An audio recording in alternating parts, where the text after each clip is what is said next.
Connection सिद्ध्याएको थिएँ जस्तो लाग्छ मलाई। So I will start with delta oblique delta transformer. यो भनेको प्राइमेरीमा पनि डेल्टा कनेक्सन गरेको र सेकेन्डरीमा पनि डेल्टा कनेक्सन गरेको। डेल्टा कनेक्सनमा हामी के गर्छौँ त बेसिक इलेक्ट्रिक इन्जिनियरिङमा पनि पढेर आएको। डेल्टा कनेक्सनमा एउटा वाइन्डिङको यो फिनिसिङ एन्ड अर्को वाइन्डिङको स्टार्टिङ एन्डमा जोड्छौँ, फेरि दोस्रो वाइन्डिङको फिनिसिङ एन्ड तेस्रो वाइन्डिङको स्टार्टिङ एन्डमा जोड्छौँ, फेरि यसको फिनिसिङ एन्ड पहिलाको स्टार्टिङ एन्डसँग जोडेर एउटा क्लोज लुप बनाउँछौँ र पहिलाको स्टार्टिङलाई बाहिर टर्मिनल निकाल्छौँ, इनपुट टर्मिनल भनेर। त्यस्तै सेकेन्डको स्टार्टिङलाई पनि बाहिर टर्मिनल भनेर निकाल्छौँ र थर्डको स्टार्टिङलाई पनि बाहिर टर्मिनल भनेर निकाल्छौँ। This is the delta connection. त्यस्तै सेकेन्डरीमा पनि हामी त्यही गर्छौँ। Finishing end is connected to starting end, यसको finishing end connected to starting end, फेरि यसको finishing end connected back to the starting end. र यो चाहिँ आउटपुट टर्मिनल हो। So this is the physical actual connection of delta oblique delta transformer. यो यसरी circuit analysis गर्न थाल्यो भने आँखालाई कम्फर्टेबल छैन। यसको सर्किट डायग्राम हामी अब यसरी देखाउँछौँ। So delta connection oblique delta connection. Okay, अब यो डेल्टा कनेक्सन गरेपछि यहाँ यो डायग्राम हेऱ्यो भने के स्पष्ट छ भने यो R1 र Y1 को एक्रसको भोल्टेजलाई हामी लाइन भोल्टेज भन्छौँ र एउटा कोइलको एक्रसको भोल्टेजलाई फेज भोल्टेज भन्छौँ, फेज भोल्टेज।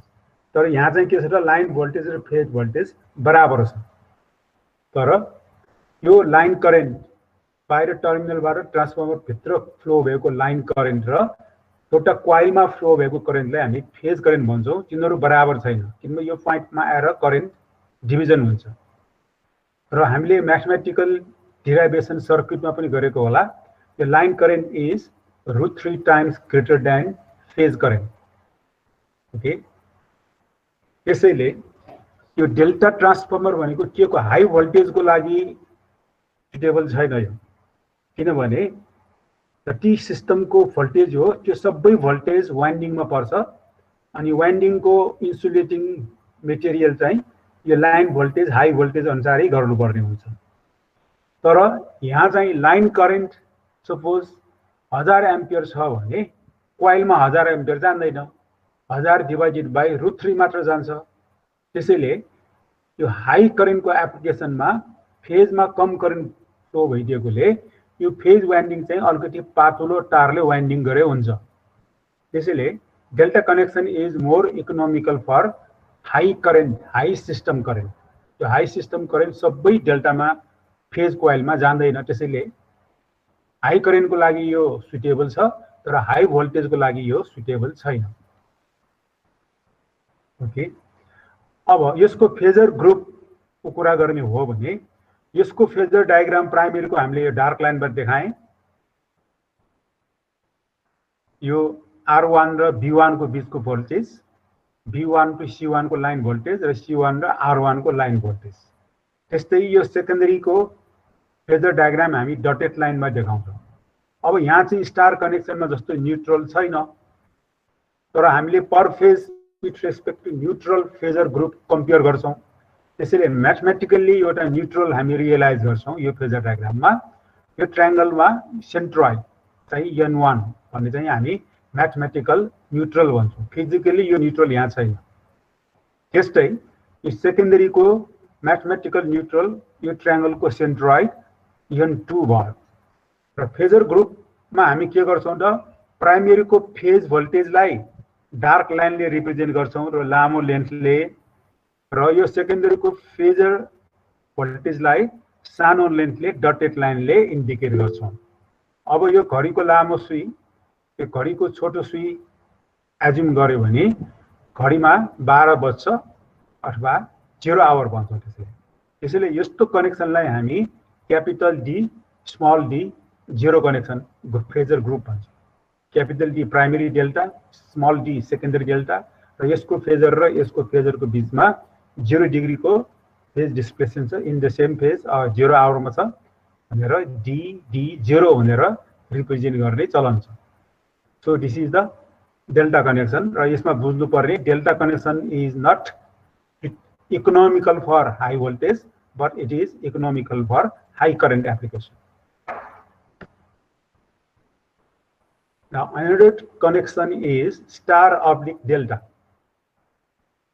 Okay, primary मा स्टार कनेक्सन गरेको र सेकेन्डरी मा डेल्टा कनेक्सन गरेको. सो यो म अलरेडी फास्ट जान सक्छु होला किनकि स्टार कनेक्सन पनि मैले डिस्क्राइब गरिसकेँ यस्तो कनेक्सन हुन्छ भनेर, डेल्टा कनेक्सन पनि यस्तो हुन्छ भनेर डिस्क्राइब गरिसकेको छु. त्यसैले यसको सर्किट डायग्राम यस्तो हुने भयो. प्राइमेरीमा स्टार, सेकेन्डरीमा डेल्टा. अब यो वाइन्डिङ प्राइमेरीमा चाहिँ हाई भोल्टेजको लागि सुटेबल छ किनभने यो line to line voltage system voltage एकदम हाई भयो भनौँ न 132 केभी भने यहाँ फेज भोल्टेज चाहिँ 132 डिभाइडेड बाइ √3 मात्रै आउँछ. त्यसैले यो वाइन्डिङको इन्सुलेटिङ मेटेरियल अलि लो भोल्टेज अनुसार सिलेक्ट गरे हुन्छ अनि त्यो इन्सुलेसन सस्तो पर्छ. त्यसैले यो स्टार कनेक्सन भनेको सिस्टमको हाई भोल्टेजको लागि इकोनोमिकल छ तर यो हाई करेन्टको लागि इकोनोमिकल छैन. लाइनको हाई करेन्ट सबै फेजमा जान्छ. यो वाइन्डिङ बाक्लो नै बनाउनु पर्ने हुन्छ. whereas in delta it is यो लाइन करेन्ट हाई भए पनि फेज करेन्ट कम हुन्छ.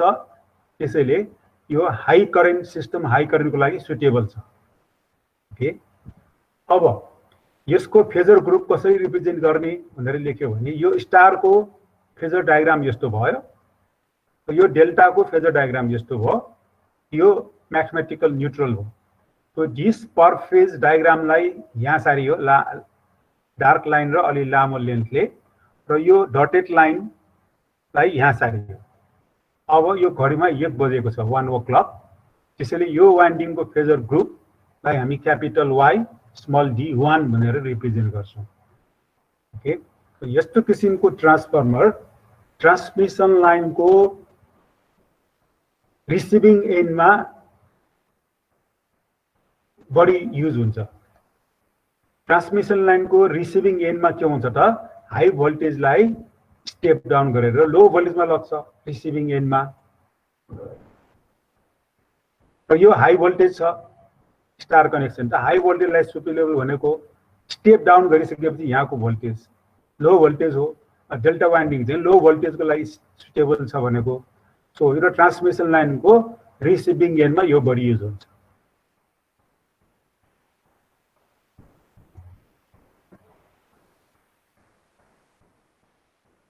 अब अर्को कनेक्सन चाहिँ डेल्टा अब्लिक स्टार कनेक्सन.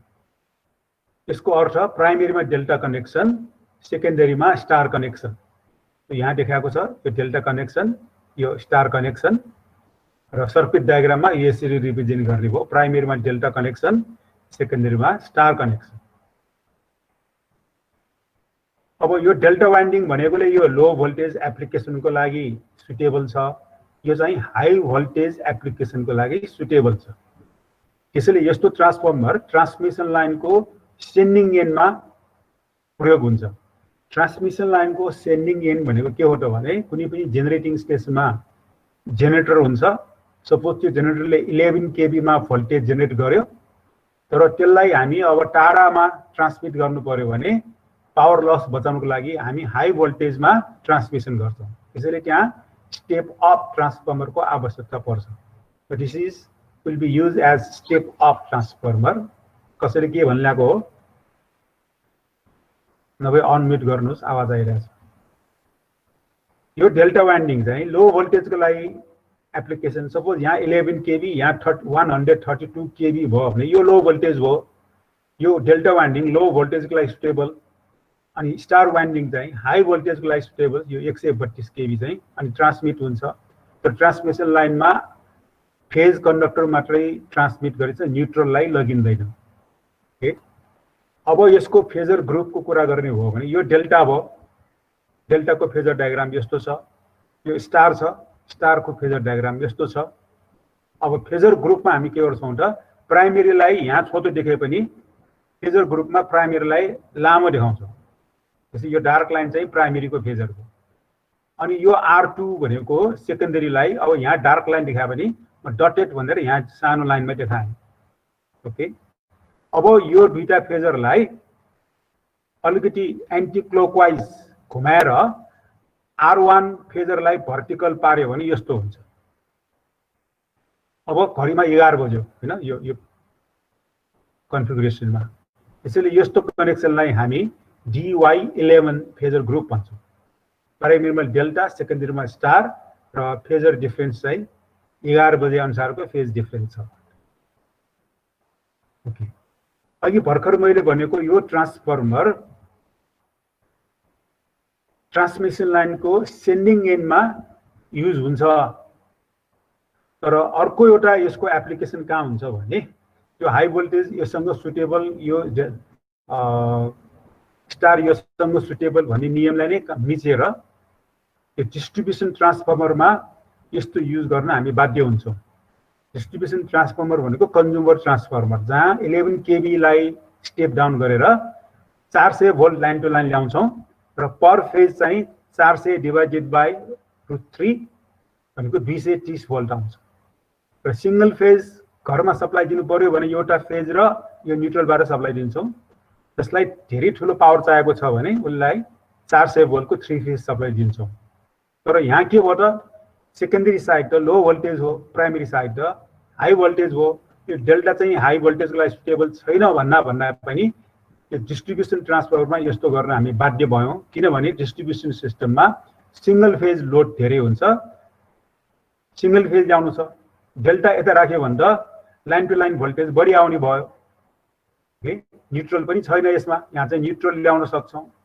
त्यसैले यो डिस्ट्रिब्युसन ट्रान्सफर्मरमा पनि 11 kV अब्लिक 400 भोल्ट भनेको डिस्ट्रिब्युसन ट्रान्सफर्मरमा पनि यो डेल्टा अब्लिक स्टार कनेक्सन हामी युज गर्छौँ।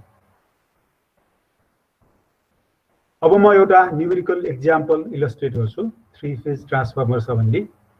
यो बुझ्यो भने अरू पनि तपाईले गर्न सक्नुहुन्छ। म पछि ट्युटोरियल फर प्र्याक्टिस भनेर अब पठाउँछु, त्यो आफैले प्र्याक्टिस गर्ने। यो एउटा म इलस्ट्रेट गर्छु। क्वेसनमा के भनेको छ, ये 3 फेज 50 हर्ट्ज 11 kV अब्लिक 400, त्यसैले यो distribution transformer 11 kV oblique 400 delta oblique star अघि भर्खर भनेको transformer has balanced star connected load of 90 kilowatt. So this is the primary delta connected, this is the secondary delta star connected.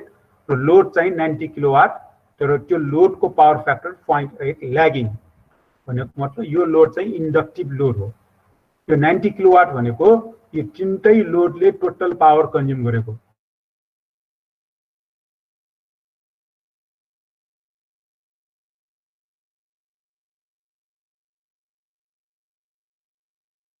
The secondary line current भनेको यो IL2 calculate गर रे, अनि primary phase current भनेको यो IP1 calculate गर, अनि primary line current भनेको यो IL1 क्याल्कुलेट गर। In the following 2 cases, first case यो ट्रान्सफर्मरमा कुनै पनि पावर लस छैन, आइडियल ट्रान्सफर्मर हो, विदाउट एनी पावर लस भयो भने यो क्याल्कुलेसन कसरी गर्ने। सेकेन्ड केसमा चाहिँ यहाँ पावर लस छ, इफिसियन्सी चाहिँ 96% भनेको मतलब 4% चाहिँ पावर लस छ भने यो क्याल्कुलेसन कसरी गर्ने, दुईटा केसको क्वेसन सोधेको छ। ओके, अब हामीलाई दिएको इन्फर्मेसन के छ त भने VL1 भनेको यो लाइन टु लाइन भोल्टेज प्राइमेरीमा 11 kV छ, तर डेल्टा कनेक्सनमा यो लाइन टु लाइन भोल्टेज र फेज भोल्टेज एउटै हो। सो VP1 पनि एउटै हो, यहाँ त्यो 11 kV छ। तर यहाँ लाइन टु लाइन भोल्टेज यहाँ भने अनुसार 400 भोल्ट छ, VL2 400 भोल्ट छ। त्यसैले यो per phase voltage VL2 divided by √3 भनेको 230.9 भोल्ट हुन्छ। र अरु हामीलाई दिएको इन्फर्मेसन यो लोडले टोटल 90 किलोवाट कन्ज्युम गरेको छ विथ पावर फ्याक्टर 0.8, यो चाहिँ दिएको इन्फर्मेसन हो। अब हामी केस 1 को क्याल्कुलेसन गर्छौँ। Case 1, transformer is ideal without any power loss. Okay, यो ट्रान्सफर्मर को आउटपुट पावर कति छ त अहिले 90 किलोवाट छ।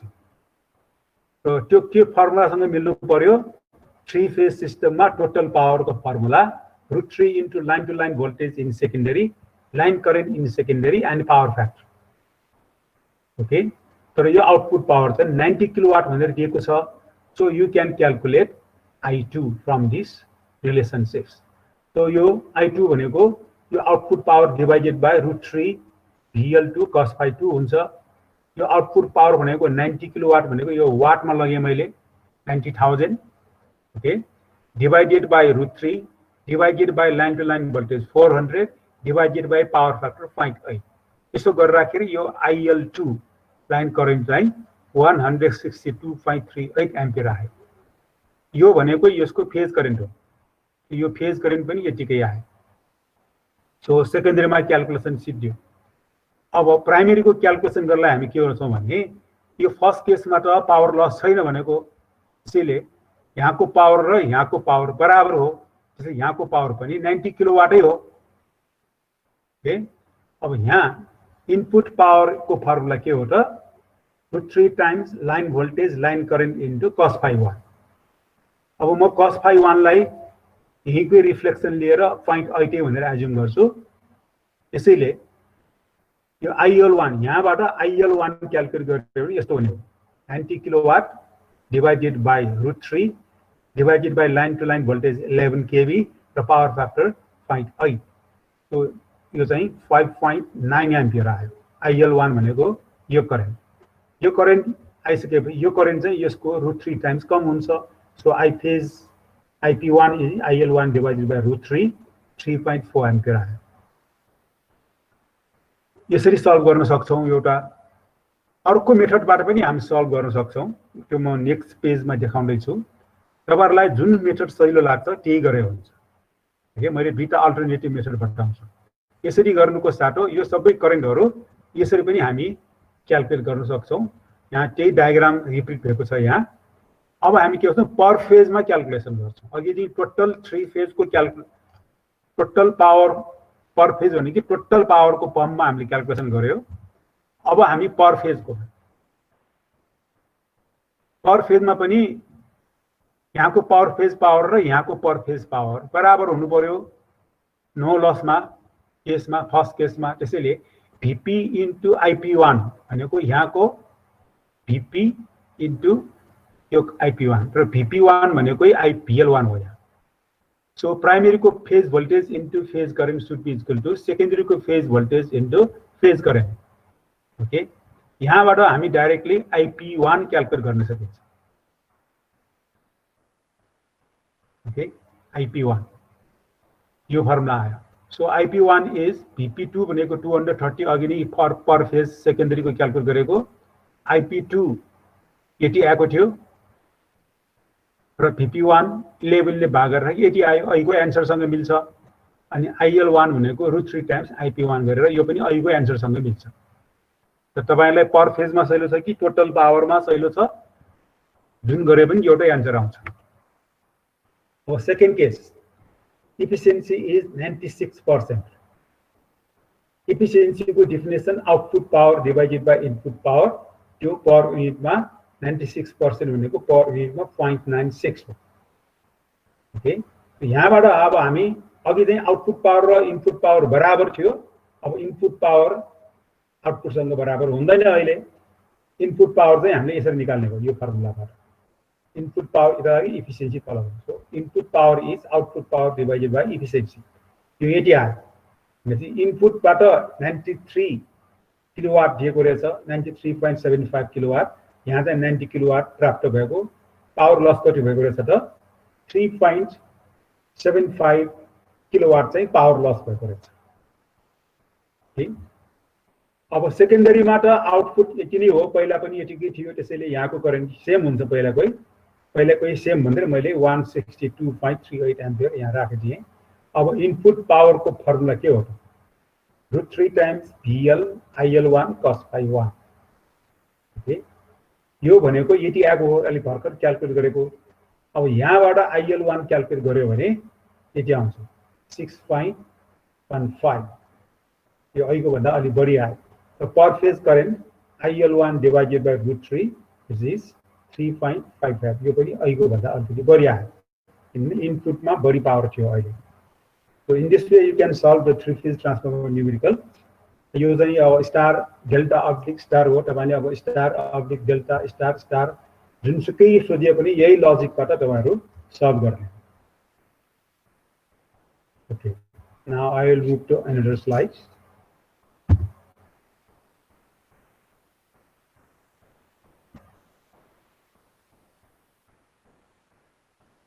अर्को स्लाइड आयो एकजनाले बोल्नुस् त आयो सर आयो Okay. Now we are talking about parallel operation of transformers.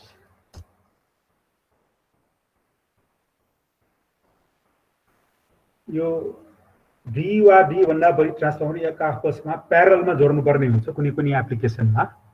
For example एउटा एरियामा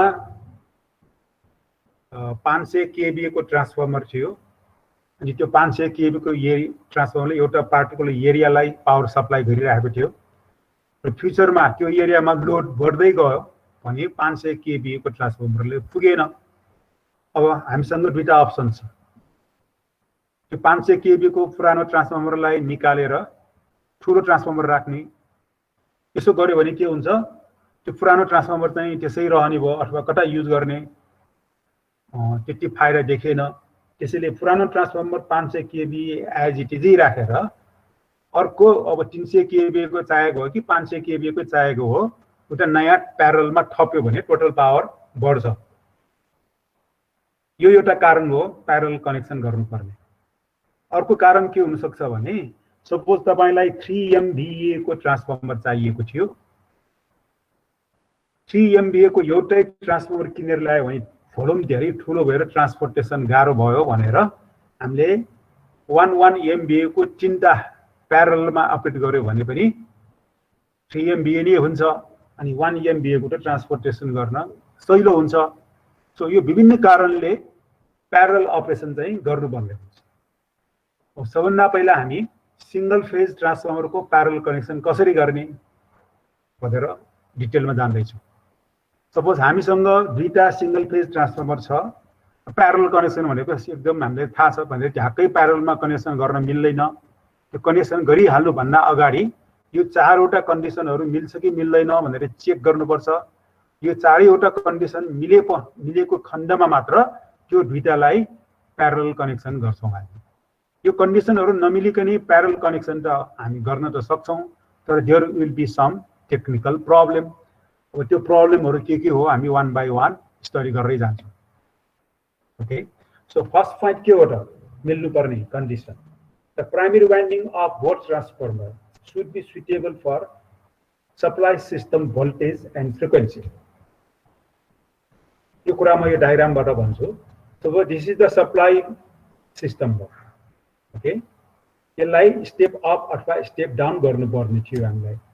त्यो सप्लाई सिस्टमको भोल्टेज V1 छ, फ्रिक्वेन्सी V1 छ. अब हामीले यो ट्रान्सफर्मर A हो primary winding secondary winding. This is transformer B primary winding secondary winding. यो दुईटा ट्रान्सफर्मरलाई प्यारलमा जोड्नु पर्छ. र फर्स्ट पोइन्टले के भन्छ यो फर्स्ट ट्रान्सफर्मरको प्राइमरी वाइन्डिङ र यो सेकेन्ड ट्रान्सफर्मरको primary winding should be suitable for V1 and F for example. Suppose यो 11 kV छ भनौँ न फर एक्जाम्पल 50 हर्ट्ज छ. यो वाइन्डिङ चाहिँ 11 kV को लागि डिजाइन गरेको हुनुपर्छ. त्यस्तै यो वाइन्डिङ पनि 11 kV को लागि डिजाइन गरेको हुनुपर्छ र 50 हर्ट्ज को लागि डिजाइन गरेको हुनुपर्छ. सपोज यो ट्रान्सफर्मर चाहिँ 11 kV को लागि डिजाइन गरेको, यो वाइन्डिङ चाहिँ सपोज 11 kV होइन के 9 kV को लागि डिजाइन गरेको भए अब यो 9 kVA को वाइन्डिङमा 11 kV नै आउने भएपछि यो वाइन्डिङ त बिग्रिन्छ. त्यसैले दुवै ट्रान्सफर्मरको प्राइमरी वाइन्डिङ सिस्टम भोल्टेजको अनुसारको हुनुपर्छ, सिस्टम फ्रिक्वेन्सी अनुसारको हुनुपर्छ भनेर फर्स्ट पोइन्टले भनेको. Second point, the transformation ratio of both transformer should be same. अब यो वाइन्डिङ र यो वाइन्डिङको भोल्टेज रेटिङ योसँग मिल्यो. अब सेकेन्ड सेटिस्फाइड हुनु पर्ने क्या हो त यसको ट्रान्सफर्मेसन रेशियो र यसको ट्रान्सफर्मेसन रेशियो एउटै हुनुपर्छ. फरक भयो भने के आउँछ यहाँ एउटा भोल्टेज यहाँ आउँछ यहाँ अर्कै भोल्टेज आउँछ. यसको ट्रान्सफर्मेसन रेशियो र यसको ट्रान्सफर्मेसन बराबर भयो भने यहाँको सेकेन्डरी आउटपुट भोल्टेज र यहाँको सेकेन्डरी आउटपुट भोल्टेज बराबर हुन्छ अनि मात्रै हामी प्यारलमा कनेक्सन गर्नु पर्छ. त्यसैले सेकेन्ड पोइन्टले के भनेको हामीलाई दुवैको ट्रान्सफर्मेसन रेशियो बराबर हुनुपर्छ। ओके, थर्ड पोइन्टले के भन्यो, the transformer should be properly connected with regard to polarity.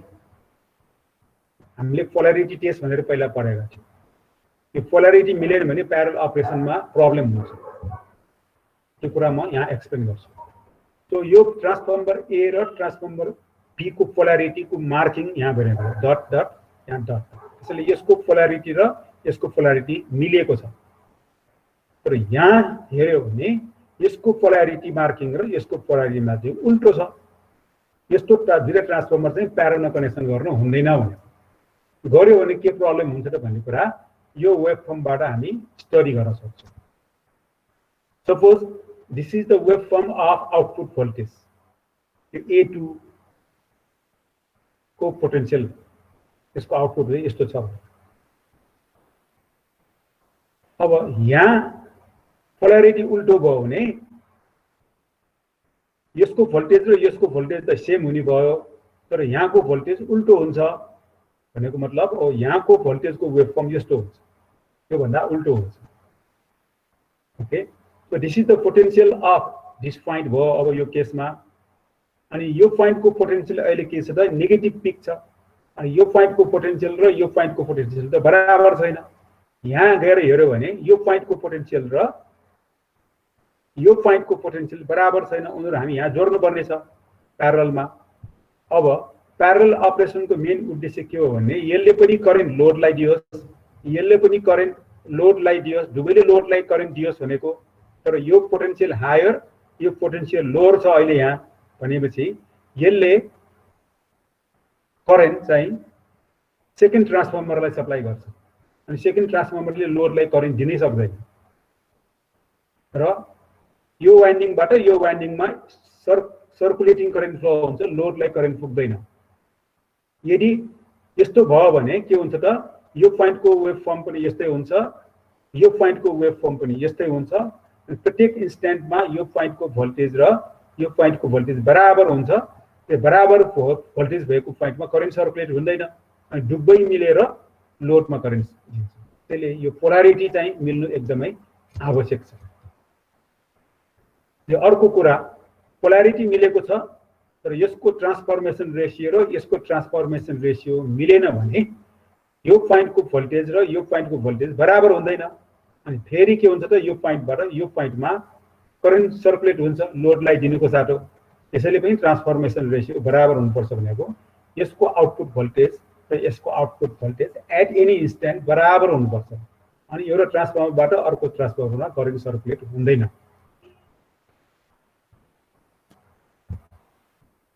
र third point, fourth last point, the percentage impedance of the both transformer should be equal. हामीले पर्सेन्टेज ट्रान्सफर्मर भने के हो भन्ने कुरा पहिला पढिसकेको छु। यहाँ फेरि दोहोरिन्छ। अब यो पोइन्ट अलिकति बुझ्न गाह्रो छ। यदि यो भएन भने के हुन्छ भनेर हामीले एक्सप्लेन गर्छौँ। सर भन्नु ससेज झारलाई एक्सेप्ट गर्दिनु रे। के भन्नुभयो? ससेज झारलाई एक्सेप्ट गर्दिनु रे। यो कस्तो भएको जोइन गर्नु भनेको बुझेन मैले। कोही आउँदैछ उ चाहिँ जोइन गर्न सकेन भनेको? हजुर, को आउँदै? यहाँ त केही त्यस्तो इन्फर्म छैन, केही आइरहेको छैन। निराजनले गर्ने हो त्यो। म होस्ट होइन नि, निराजन होस्ट हो। ओके,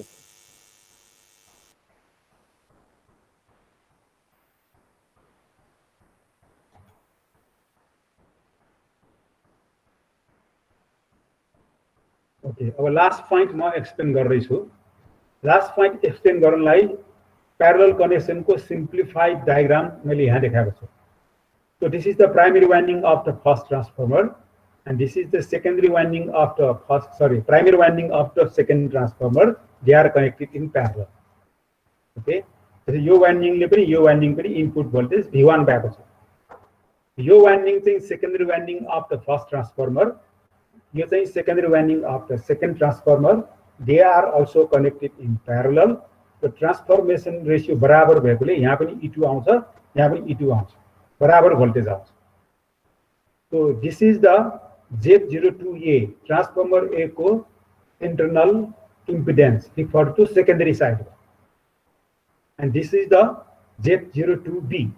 Transformer B को series equivalent impedance referred to secondary side. यो चाहिँ एब्सोल्युट भ्यालु हो, यसलाई हामी पर्सेन्टेज इम्पिडेन्स भन्दैनौँ। र पोइन्ट नम्बर 4 मा के भनेको छ भने यो र यो बराबर हुनुपर्छ भनेको होइन कि यसलाई पर्सेन्टेज इम्पिडेन्समा कन्भर्ट गर्यो, यसलाई पनि पर्सेन्टेज इम्पिडेन्समा कन्भर्ट गर्यो भने त्यो चाहिँ बराबर हुनुपर्छ। यदि पर्सेन्टेज इम्पिडेन्स बराबर भएन भने यो आफ्नो आफ्नो क्यापेसिटी अनुसार लोड शेयर गर्दैन। सपोज यो ट्रान्सफर्मर ए 20 kVA को छ, ट्रान्सफर्मर बी 100 kVA को छ, यो क्यापेसिटी बराबर हुनु पर्दैन। प्यारलल अपरेसनले क्यापेसिटी फरक फरक भए पनि हुन्छ। सपोज यो 100 kVA, यो 20 kVA, यो 100 kVA भने तपाईं के चाहनुहुन्छ? यो ट्रान्सफर्मरले भन्दा यो ट्रान्सफर्मरले बढी करेन्ट यसलाई दियोस् हैन, अथवा यसले सप्लाई गरेको करेन्ट भन्दा यसले सप्लाई गरेको करेन्ट डबल होस्। अनि आफ्नो आफ्नो क्यापेसिटी अनुसार लोड सप्लाई गरेको ठहरिन्छ।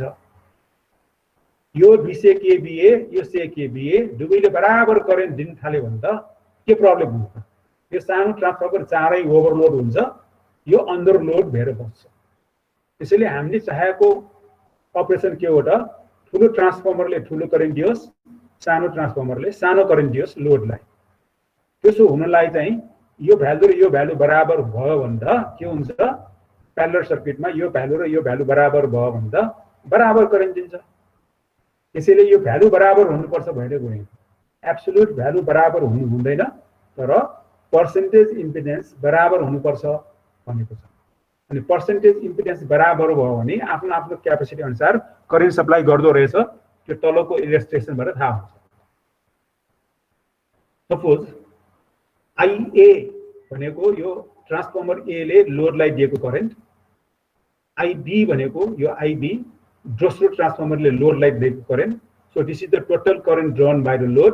यो आईएल भनेको आईए प्लस आईबी हुनुपर्छ, तर एसी सर्किट भएकोले फेजर सम हुनुपर्छ। So I have written here total load current is equal to phasor sum of IA plus IB. Okay, अब अर्को एउटा कन्डिसन यहाँ के छ भने ट्रान्सफर्मेसन रेशियो बराबर भएकोले यो E2 र E2 बराबर छ, तर यो होल प्यारलल ब्रान्च र यो होल प्यारलल ब्रान्चको भोल्टेज त बराबर हुनुपर्छ। प्यारलल कनेक्ट गरेपछि यो र यो बराबर भनेपछि यहाँको भोल्टेज ड्रप र यहाँको भोल्टेज ड्रप बराबर हुनुपर्छ प्यारलल भएकोले। ओके, यहाँ लेखेको छु। सो आईए इन्टु यो इम्पिडेन्स चाहिँ यहाँको भोल्टेज ड्रप इजिकल यो इजिकल टु हुनुपर्ने हो है, यो करेक्सन म गरेर बताउँछु। इजिकल टु आईबी इन्टु यहाँको voltage drop IB into Z02B। Okay, if you solve this two equation IA को फर्मुला यति आउँछ र आईबी को फर्मुला यति आउँछ। तपाईहरु कपीमा सल्भ गर्नुहोस्, मैले डाइरेक्ट एन्सर लेखेँ। So these are, we have two equation and two unknown, so we can solve it. Okay, यो फुल स्क्रीन में भएको छ। ओके, अब आईए को एक्सप्रेसन यति आयो, आईबी को एक्सप्रेसन यति आयो हगि। अब यहाँ के भनेको छ हेर्नुस् त, if transformer A and transformer B are same capacity, your percentage impedance are equal र सेम क्यापेसिटी भयो भने के हुन्छ भने सपोज यो पनि 100 kVA यो पनि 100 kVA भयो भने यसको फुल लोड करेन्ट र यसको फुल लोड करेन्ट बराबर हो। त्यसैले यो वाइन्डिङ जुन साइजले गरेको छ यो वाइन्डिङको टार पनि त्यही साइजको हुन्छ। त्यसैले यसको इम्पिडेन्स र यसको इम्पिडेन्स एब्सोल्युट भ्यालु पनि बराबर हुन्छ, पर्सेन्टेज इम्पिडेन्स पनि बराबर हुन्छ। अब यसको भ्यालु र यसको भ्यालु बराबर भयो भने यो इक्वेसन अनुसार आईए बराबर आईबी नै आउँछ। ओके, सबै बराबर छ, यो र योसँग बराबर, यो यससँग बराबर भने त आईए आईबी त बराबर हुने भयो। ओके, र अर्को केसमा इफ ट्रान्सफर्मर ए को क्यापेसिटी चाहिँ यो फर्स्ट ट्रान्सफर्मर को क्यापेसिटी यसको भन्दा ठुलो रहेछ भने के हुन्छ त? यो ठुलो ट्रान्सफर्मर होइन, यसको वाइन्डिङ बाक्लो हुन्छ, यसको वाइन्डिङ के हुन्छ अलि पातलो हुन्छ। बाक्लो वाइन्डिङको रेजिस्टेन्स कम हुन्छ, त्यसैले यो इम्पिडेन्स कम हुन्छ, यो इम्पिडेन्स अलि हाई हुन्छ। त्यो कुरा यहाँ देखाएको छ। ओके, यो इम्पिडेन्स कम भएपछि यहाँ बढी करेन्ट फ्लो हुन्छ यहाँ भन्दा, त्यो त करेन्ट डिभिजन रुल हो। So IA will be IB accordingly. That means transformer share more load according to its capacity. अब त्यति बेला अब तपाईले पर्सेन्टेज इम्पिडेन्स क्याल्कुलेट गर्यो भने बराबर हुन आउँछ। पर्सेन्टेज इम्पिडेन्स भने के हो? यो करेन्ट इन्टु यो इम्पिडेन्स डिभाइडेड बाइ V2 हो। यसको पर्सेन्टेज इम्पिडेन्स भनेको यो करेन्ट इन्टु यो इम्पिडेन्स डिभाइडेड बाइ यो V2 हो। यो करेन्ट भन्दा यो करेन्ट ठुलो होइन त, यो चाहिँ सानो, फेरि यो ठुलो र सानोको प्रोडक्ट र यो करेन्ट चाहिँ सानो, यो इम्पिडेन्स ठुलोको प्रोडक्ट डिभाइडेड बाइ V2 गर्दाखेरि पर्सेन्टेज इम्पिडेन्स चाहिँ बराबर हुन्छ अनि बराबर लोड सेयर गर्छ। Parallel operation of 3 phase transformer. Okay, दुईटा 3 फेज ट्रान्सफर्मर प्यारलमा जोड्नु पर्यो भने अघि सिंगल फेजमा भनेको चारैवटा कन्डिसन पनि स्याटिस्फाई हुनुपर्छ। इन एडिसन टु दैट यो तीनटा कन्डिसन पनि स्याटिस्फाई हुनुपर्छ भनेको छ। The voltage ratio must be same with refer to line to line voltage अनुसार भोल्टेज ट्रान्सफर्मेसन रेशियो बराबर हुनुपर्छ रे, पर फेज अनुसार होइन, किनभने त्यहाँ स्टार पनि हुन सक्छ, डेल्टा पनि हुन सक्छ। त्यसैले सिस्टमको भोल्टेज फर्स्ट ट्रान्सफर्मरको लाइन टु लाइन भोल्टेज र सेकेन्ड ट्रान्सफर्मरको लाइन टु लाइन भोल्टेज बराबर हुनुपर्ने अनि सेकेन्डरीमा पनि लाइन टु लाइन बराबर हुनुपर्छ भनेर 3 फेजमा भनेको छ। अनि phase displacement between primary and secondary voltage must be same. हामीले अघि फेजर ग्रुपको कुरा गर्यौं नि, DY11 अनि DY0, त्यस्तो त्यो फेजर ग्रुप चाहिँ सेम हुनुपर्छ भनेको छ। अर्को चाहिँ फेज सिक्वेन्स, दुवै ट्रान्सफर्मरको फेज सिक्वेन्स बराबर हुनुपर्छ रे। फेज सिक्वेन्स भनेको कतै पढायो तपाईहरुलाई, एक्जामले बोल्नुस् त। फेज सिक्वेन्स भनेको थाहा छ? छैन सर। पढाएको छैन यो कहीँ पनि? छैन। ओके, मैले अलिकति भन्नुपर्ने भयो मैले। 3 फेज भोल्टेज जेनेरेसन त पढाएको छ नि बेसिक इलेक्ट्रिकल इन्जिनियरिङमा, पढाएको छ? कोही आन्सर गरौँ त एक्जामले। बेसिक इलेक्ट्रिकल इन्जिनियरिङमा 3 फेज भोल्टेज कसरी जेनेरेट हुन्छ भनेर पढाएको छ? कोही आन्सर? हाँ, त्यो आरजी त्यही हो, तीनटा फेज आरजी आरवाई के हुन्छ नि। 3 फेज भोल्टेज कसरी जेनेरेट हुन्छ भनेर एउटा रोटेटिङ म्याग्नेट अनि तीनटा कोइल राखेर पढाएन?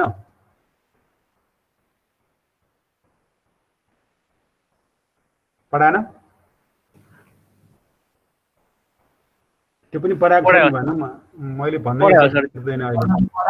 ओके, 3 फेज जेनेरेटरमा के हुन्छ भने 3 फेज जेनेरेटरमा के हुन्छ भने एउटा रोटर हुन्छ जुन म्याग्नेट हुन्छ हैन, नर्थ पोल र साउथ पोल भएको रोटेटिङ म्याग्नेट हुन्छ अनि सर्कुलर फर्ममा तीनटा कोइल हुन्छ, conductor A, coil A, coil be र कोइल सी।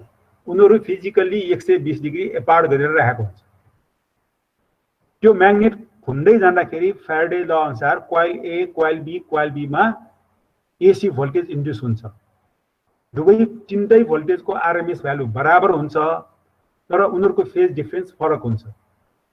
त्यसको मतलब आर फेजको भोल्टेज म्याक्सिमम भएको 120 डिग्री पछाडि वाई फेजको भोल्टेज म्याक्सिमम हुन्छ अनि वाई फेजको भोल्टेज म्याक्सिमम भएको 120 डिग्री पछाडि बी फेजको भोल्टेज म्याक्सिमम हुन्छ। त्यसैले यो भोल्टेज म्याक्सिमम कुन सिक्वेन्समा भयो?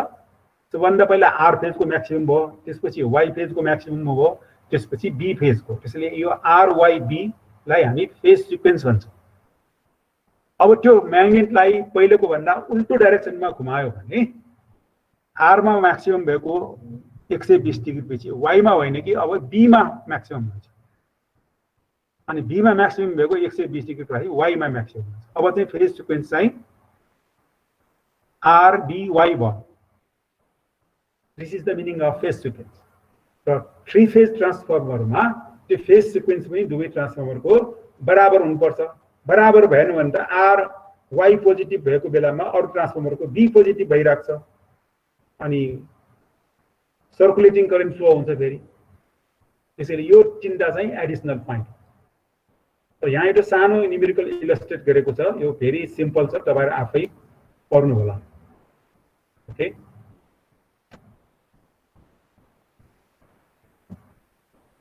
ओके, मैले केही टपिक्सहरु पहिला छुट्याएको छु, अलि गाह्रो टपिक्स भएकोले लास्टमा पढाउँछु भनेर।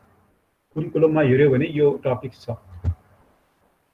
ठीक, यसलाई मैले धेरै विस्तारै भन्नुपर्ने हुन्छ, यो बुझ्न गाह्रो छ।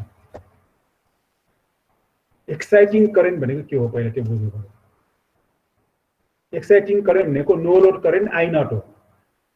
ट्रान्सफर्मरको सेकेन्डरी साइडमा ओपन राखेर लोड नराखिकन प्राइमेरीमा रेटेड भोल्टेज एप्लाइड गर्यो भने I naught no load current जान्छ। त्यसलाई हामी एक्साइटेसन करेन्ट भन्छौँ। एक्साइटिङ करेन्ट किन भन्छौँ त, त्यो करेन्टको काम अब म्याग्नेटिक कोरमा फ्लक्स प्रोड्युस गर्ने अर्थात् त्यो आइरन कोरलाई म्याग्नेटाइज गर्ने काम गर्छ यो करेन्टले। त्यसैले यसलाई एक्साइटिङ, म्याग्नेटिकली एक्साइट गर्ने एक्साइटिङ करेन्ट भन्छ। यो करेन्टको वेभ फर्म साइन वेभ हुँदैन रे। एप्लाइड भोल्टेज साइन वेभ भए तापनि यो नो लोड करेन्टको मात्रै स्टडी गर्यो भने यो साइन वेभ हुँदैन। किन हुँदैन भनेर यहाँ पढ्नु खोजेको। यो हार्मोनिक्स भनेको पढाएको छैन हैन, मैले थाहा पाइसकेँ अरु ग्रुपलाई पढाएको थिएँ। हार्मोनिक्स पढायो पढाएको छैन? एकजनाले जवाब दिनुस्। हार्मोनिक्स भनेको थाहा छ? कति जवाब आयो? छैन सर, छैन। हार्मोनिक्स तपाईलाई इलेक्ट्रिक सर्किट थ्योरी भनेर पढाएको छैन? बेसिक इलेक्ट्रिकल इन्जिनियरिङ पछि अनि इलेक्ट्रिक सर्किट थ्योरी भनेर पढाएन कि यही सेमेस्टरमा? इलेक्ट्रिक सर्किट थ्योरी त सेकेन्ड सेममै हो, त्यही के रे थर्ड सेममा। भाइ त्यहाँ त फोर एनालाइसिस पढाएको छैन र? त्यसो भए पढाएको छैन फोर एनालाइसिस सर्किट थ्योरीमा? पढेको हो। त्यसपछि हार्मोनिक्स भनेको थाहा हुनुपर्ने नि त। ओके, पढिसक्यो भने म जस्ट रिफ्रेश गरिदिन्छु। ओके, यदि कुनै पनि वेभ फर्म साइन वेभ छैन,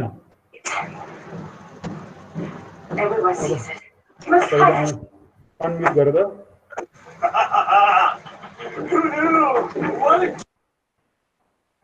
अनम्युट गर्नु सबैले।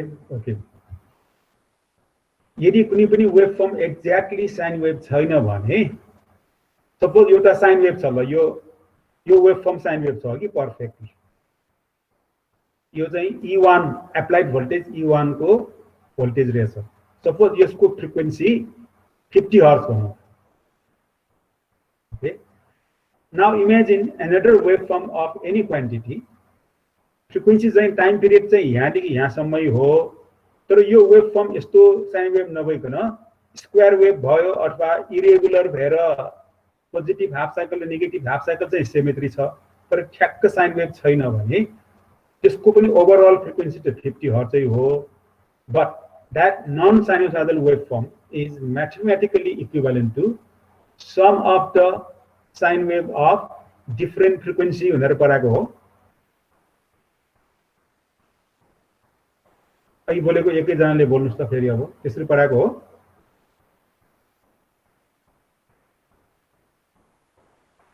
इन्टरेक्सन चाहिँ ल्याग भयो।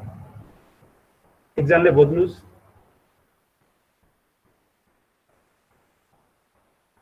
मैले भनेको सुनिरहेको छ? यस सर। अहिले मैले भर्खर भने नि त्यसरी पढाएको हो। यदि साइन वेभ छैन भने त्यो sine wave is mathematically equivalent to sine wave of different frequency. मैले एकदम छोटकरीमा भने। छैन सर, याद छैन। अब यो चाहिँ रिफ्रेश गर्नु पर्यो। जहिले पनि यो फर एनालाइसिस राम्रोसँग पढाएर ल्याएको हुँदैन सरहरू। त्यसैले यो साइन वेभ नभएको वेभ फर्म भनेको 50 हर्ट्ज को साइन वेभ प्लस 100 हर्ट्ज को साइन वेभ प्लस 150 हर्ट्ज को sine wave and so on, त्यसको मिश्रण हो भन्छ। यो 50 हर्ट्जको लागि चाहिँ फन्डामेन्टल कम्पोनेन्ट्स भन्छौँ। अनि यो 50 हर्ट्ज ब्याक 100 हर्ट्ज 150 हर्ट्ज 200 हर्ट्जको सिग्नललाई हार्मोनिक भन्छौँ, which is not desirable in power system. यो हार्मोनिक बढी भयो भने पावर सिस्टमको पर्फर्मेन्स पोर हुँदै जान्छ, त्यो पछि बुझ्दै जाला तपाईहरुले। त्यसैले यो no load current sine wave नभएपछि यो करेन्टसँग हार्मोनिक्स हुन्छ भनेको। अब यो आज पढ्लाकोमा त्यो हार्मोनिक्स भन्दा पनि यो करेन्ट किन साइन वेभ नभएको भनेर बुझ्ने मेन उद्देश्य। Okay, now I am going to explain why this I naught current is not sine wave. त्यसको लागि मैले यो वेभ फर्म र यो हिस्टेरेसिस लुपको हेल्प लिएको छु। यो दुईटाको म्यापिङ पहिला बुझौँ है त, म बिस्तारै भन्छु। So this is the waveform of input voltage to primary winding, and this is the waveform of flux in the core, which is also sine wave but lagging by 90 degree. Ideal transformer मा यस्तै पढेर आएको हो। Voltage भन्दा I not पनि 90 degree lagging र यो flux पनि 90 डिग्री ल्यागिङ हुन्छ भनेर यो डार्क लाइन नै सम्झनुस् पहिला। इनपुट भोल्टेजको वेभफर्म अनि यो अर्को dark line 90 degree lagging magnetic फ्लक्सको वेभफर्म। ओके, अब यहाँ के हुन्छ त भन्दाखेरि म्याग्नेटिक फ्लक्स बढ्दै जान्छ, पिक भ्यालुमा पुग्छ, फेरि घट्छ, फेरि नेगेटिभमा पुग्छ। यसरी म्याग्नेटाइज डिम्याग्नेटाइज हुन्छ हैन आइरन कोर। यसरी यो हिस्टेरेसिस लुप बन्छ, प्रत्येक साइकलमा एउटा हिस्टेरेसिस लुप बन्छ। ओके, अब यो हिस्टेरेसिस चाहिँ कन्टिन्युअसली फर्म भइरहेको छ। यो हिस्टेरेसिस लुप भनेको यो आई नट करेन्ट पनि बढेर जान्छ, घटेर आउँछ, फेरि बढेर आउँछ। यो पनि एसी हो, साइन वेभ मात्रै होइन भनेको। किन साइन वेभ होइन भनेर बयान गर्दैछौँ हामी। यो करेन्ट अनुसारै यो फ्लक्स पनि बढेर घटेको हो। अब सपोज यो प्रत्येक साइकल रिपिटमा यो हिस्टेरेसिस लुप फर्म भइरहेको छ। मैले एउटा पार्टिकुलर पोइन्ट, यो पोइन्टलाई कन्सिडर गरेँ अहिले, जहाँ चाहिँ फ्लक्स चाहिँ -φ1 छ। यो +φ यहाँ हो, -φ यहाँ। त्यति बेला करेन्ट कति हुन्छ त? 0 हुन्छ। त्यति बेला करेन्ट 0, आई नट 0 हुन्छ यो पोइन्टमा। So this is the waveform relationship between I naught and flux. त्यसैले यो नेगेटिभ φ1 हुँदाखेरि यो आई नट 0 भनेको यो पोइन्ट हो।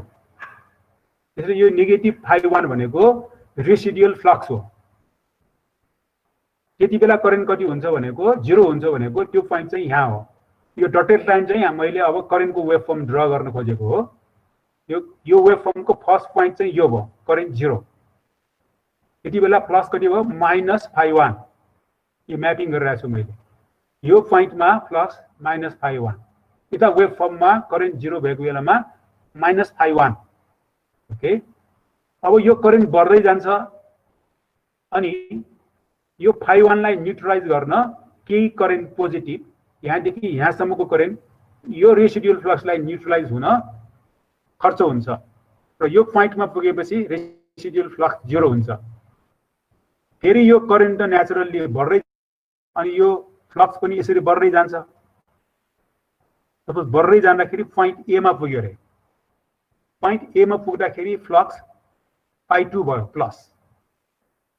ओके, यो करेन्ट भनेको I02 हो। यो I02 भनेको करेन्ट मैले यहाँ देखाएको छु। ओके, I02 को पोइन्ट यो हो। यो करेन्ट बढेर यहाँसम्म पुग्दाखेरि φ2 भएको।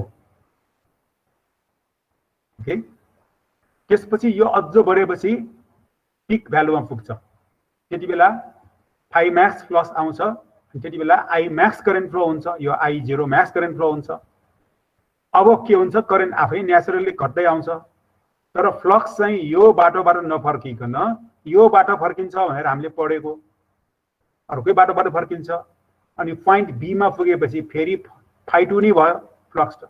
यहाँको फ्लक्स र यहाँको फ्लक्स बराबर हो, तर यहाँको करेन्ट र यहाँको करेन्ट बराबर हो त। हेर्नुस् त, यो I02 यति छ, यहाँको करेन्ट त I03 हो। त्यसैले यो I02 यहाँ देखाएको छ। I02 ठुलो हो नि त, I02 is greater than I03। त्यसैले I02 मा फ्लक्स φ2 भएको, अब I03 मा प्लस पाई2 हुन्छ तर I03 को भ्यालु यो भन्दा कम देखाएको छ मैले।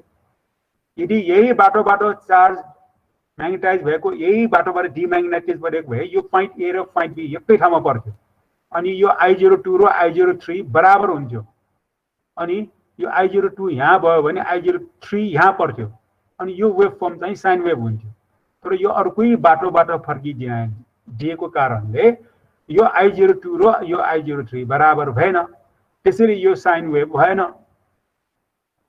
That is the main reason. Main reason यो यो I02 र I03 बराबर नभएको कारणले यो dotted wave form of I0 sine wave नभएको हो। यो एक रिडिङमा तपाईले नबुझ्न सक्छ, यसलाई दोहोराई टेराई पढ्नु होला, बुझ्दै जाला। यदि बुझेन भने फेरि नेक्स्ट क्लासमा सोध्नु होला। ओके,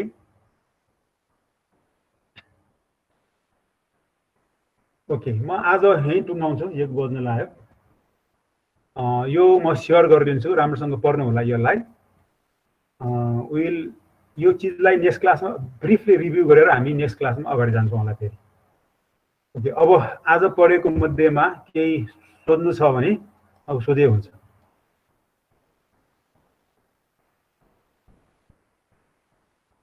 कसैको केही सोध्नु छ?